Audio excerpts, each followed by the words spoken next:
But without further ado, let's bring on Ekaterina. Glad you're here on the studio with us. Me too. Thank you for having me very much. And today I'll be talking to Deve Sanford. She is an accomplished art curator consultant, as well as being a partner at DBrand distribution. Influenced by her international upbringing and travels, the importance of being culturally aware resonated with Deve at an early age and continues to lead her down her career path. After receiving her degree from Southern Methodist University in Fine Art, Foreign Language, and Business, Deve has worked in various career sectors and is currently a partner in a thriving international distribution company and actively curates art exhibitions worldwide. So, Deve, are you with us? I am here. Can you hear me? Fabulous. So please introduce yourself. Tell us about your professional and personal background. Well, first, Ekaterina, thank you so much for having me on the show today. I spent my childhood in Switzerland and had the opportunity to live in both the Italian and French regions. Then I lived in Dallas before moving to Stockholm, Sweden, and I've been traveling between the two ever since. So I'm really enjoying the best of both worlds. Professionally, I'm an art curator advisor and partner at DBrand Distribution, which is an international beauty and fragrance distribution company that's based in the UK. So I feel like you've lived everywhere. How do you feel growing up abroad has influenced your career? My professional career has been very diversified because of it, I feel. I've worked in food, fashion, and even the media industry. But I think one of the underlying factors that has tied them all together is the art. They are all within the creative industry. So without a doubt, growing up abroad gave me a global perspective, especially growing up in a place like Switzerland where in a matter of hours, you could literally be immersed in a different culture and language all within the same country. So this early experience directly translated into an incredible foundation for not only my professional career, but my personal life as well. It's an incredible story. I feel like I don't get to meet that many people that have such an incredible story and such a cosmopolitan life like you. So what trends are you seeing in the demographic of art buyers? Lots of trends, but what I think I'm seeing the most is that art buyers are not your traditional art collectors anymore. It has definitely become more mainstream and also almost in a commercial way. Art buyers now can be someone buying a piece of fine art for the very first time. It's a younger demographic that's becoming interested in art. And the intimidation factor associated with buying art is becoming obsolete, with less and less people going to galleries and more people purchasing art online. So what things should people think about when wanting to collect art as an investment or wanting to start collecting art? Yeah, this is a very convoluted question, but just investing in fine art can definitely play a role in estate planning and legacy opportunities, and it's often done through a trust. But there are important things that one must consider before investing in art. And one must think of art as really part of a total portfolio. People oftentimes, for some reason, they tend to separate it. But it's really part of your total portfolio, as they would say, like a second home or private business or real estate investment would be. There are several points that I like to tell people to consider when starting their collection.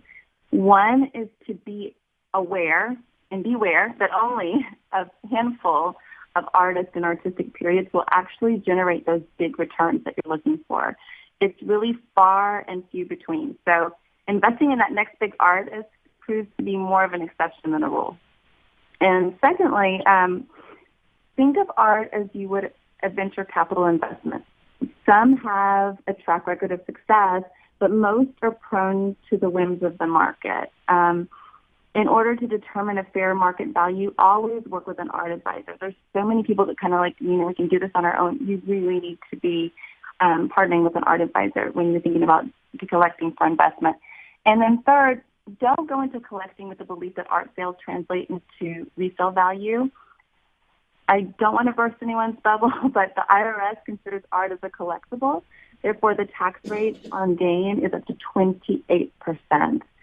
So if you add that to the expense of acquiring the art, your net is only between 55 and 60% of the sales price. Wow. So so I want to get a little personal. What's your favorite medium of art? My favorite, one of my favorites is photography, specifically black and white photography, just because I feel that it gives a more timeless quality to the work of art that you just don't seem to get with color, and that color doesn't allow for. Color can oftentimes be dated. Hmm. So on photography, what are your favorite emerging photographers? Do you have any that? Oh, yeah, I have more than a few. Let's see. British photographer David Yarrow that actually has an exhibition here in Dallas at the Samuel Lind Gallery, and American photographer Stephen Lyon, Swedish photographer Kristen Schmidt, and last but not least, Dutch artist Ingrid Bars, who really is not a traditional photographer, but utilized more of a mixed media technique. Well, those are all great names to write down. I hope our listeners are writing down these names very quickly. So what is your advice for people that just want to buy art, maybe not as an investment? Do you have any? Yeah. For me, my best advice for people that just are buying art is that there's no right or wrong way. It's absolutely and completely up to your own personal taste, unique viewpoint, and interpretation of the artwork. For me personally, it's really about how the art makes you feel. So there's no wrong or right when you buy art. Absolutely not.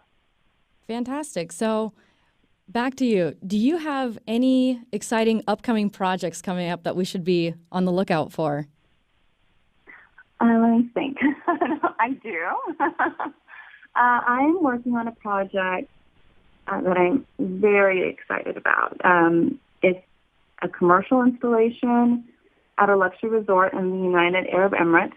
But unfortunately, I can't give a name at this time. But it will become a permanent exhibition that's on the property. It will also feature a unique artist in residency program, which I'm very excited about. And it's like one of the first times ever that they're going to be doing this in this specific area in the UAE. And this artist in residency program is one in which the artist who I've curated will have the opportunity to create an artwork in residence that will become part of the resort's private collection. And we're seeing a lot more hotels kind of taking advantage of this, where they're starting their own collections, which is also a great motivator for hotels to have exhibitions in-house. So if any hotels are listening to this right now, then how can they contact you? Yeah, they can contact me via my email, which is a kind of long email. It's Deve, D-E-V-E, at DBrandDistributionaltogether.com. They can also follow me on Instagram at ArtRepForYou. It's ArtRepForYou, or at Deve Lugano. It's D as in David, B Victor, Lugano, Lugano. Perfect. Well, thank you so much for coming on with us today. I learned a lot that I didn't know before, so thank you. Thank you so much. I love those. Great. Thank you. Thank you. All right, Ekaterina Kuznetsova. Sorry about that. All right, that segment was brought to you by artmail.co. When we come back, we're going to be bringing you the private equity spotlight and then going into our next guest, Laura Wagner. We'll be right back after these messages.